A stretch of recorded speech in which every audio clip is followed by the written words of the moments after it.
Hey guys, welcome to our channel addicted cooking and vlogs. இந்த வீடியோவில் நம்ம work from home online job பற்றின ஒரு ரிவ்யூ தான் பார்க்க போகிறோம்.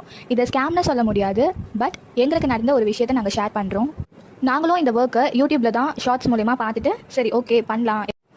நாங்களும் இது யூடியூப் ஷார்ட்ஸில் பார்த்துட்டு தான் எல்லாமே கரெக்டாக கொடுத்துருக்காங்க. நிறைய இன்ஃபர்மேஷன்ஸ் அண்டு அவங்களோட ரிவ்யூஸும், இதுக்கு முன்னாடி ஒர்க் பண்ணவங்களோட ரிவ்யூஸும் எல்லாமே கரெக்டாக இருந்தது. டிரான்சாக்ஷன்லான்ட்டு நாங்களும் இந்த ஜாபை செலக்ட் பண்ணோம். பட் இதை நாங்கள் ஸ்கேம்னு சொல்ல முடியாது. It's not easy to do. இதை அவங்க ஃப்ரீ ஆஃப் காஸ்ட்டில் பண்ணி தரல, நமக்கு பேமெண்ட் பண்ணிவிட்டு அதுக்கப்புறமேட்டு தான் இன்வெஸ்ட்மெண்ட் ஜாப் மாதிரி தான் இருந்தது.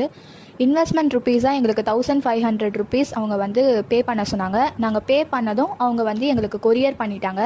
அதில் ஒரு 3 கேட்டகரிஸ் இருந்தது: English and Tamil novel writing, number writing and form ஃபில்லிங்னு. நாங்கள் இங்கிலீஷ் நாவல் ரைட்டிங் செலக்ட் பண்ணியிருந்தோம். அதுதான் நாங்கள் பண்ண பெரிய தப்பு. பிகாஸ் மிச்ச விஷயங்களை நம்ம பார்க்கும் போது அது எல்லாமே கொஞ்சம் ஈஸியாக இருந்தது. நாவல்னால் நாங்களும் ஏதோ கொஞ்சம் ஈஸியாக இருக்கும் அப்படின்னு சொல்லிட்டு தான் செலக்ட் பண்ணோம்.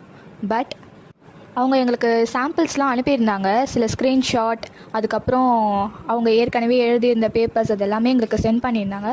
நாங்களும் அதை பார்த்துட்டு ஈஸியாக இருக்கும்னு தான் நினச்சோம். அதுக்கேற்ற மாதிரி அவங்களும் எங்களுக்கு நிறைய கைட்லைன்ஸ்லாம் கொடுத்தாங்க, நல்லா ரெஸ்பான்ஸும் பண்ணாங்க. பட் அவங்க எங்களுக்கு 90 ஷீட்ஸ் அனுப்பியிருந்தாங்க. அது ஃபோனில் பார்க்கும் போது அந்த ஷீட் ஓகேவா எழுதுகிற மாதிரி தான் இருந்தது. பட் அந்த ஷீட்டை நாங்கள் ரிசீவ் பண்ணதுக்கப்புறம்